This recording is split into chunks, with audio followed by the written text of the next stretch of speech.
রাজনীতির চশমা বনাম বাস্তব। বাংলার সংস্কৃতি এবং মনীষীদের প্রতি শ্রদ্ধা জানানো কি কেবল রাজনীতির দাবার গুটি হয়ে গেছে? আসুন দেখে নিই তথাকথিত সংস্কৃতি প্রেমী বা সংস্কৃতি রক্ষকদের কিছু উল্লেখযোগ্য ঐতিহাসিক ভুল। শ্রী রামকৃষ্ণ বনাম শ্রীকৃষ্ণ, কার ভুল বেশি মারাত্মক?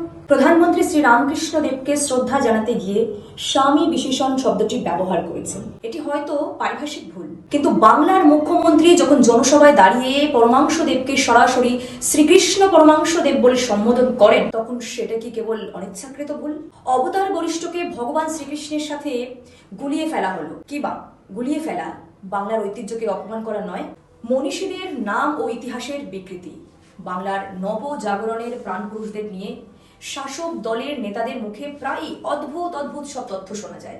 এই যেমন ধরুন, রবীন্দ্রনাথ ঠাকুরের জন্মস্থান শান্তিনিকেতনে, কিন্তু ঐতিহাসিকভাবে এটা সম্পূর্ণ ভুল। জোড়াসাঁকো ঠাকুর বাড়ির ইতিহাস কি তারা জানেন না? বিদ্যাসাগর মূর্তি ভাঙার রাজনীতি ভুলে যায়নি মানুষ। 19 সালে বিদ্যাসাগরের মূর্তি ভাঙা নিয়ে যে ন্যাক্কারজনক ঘটনা ঘটেছিল তার সত্যতা আজও অমীমাংসিত, অথচ সেই আবেগকেই রাজনৈতিক ঢাল হিসেবে ব্যবহার করা হয়েছে বারবার।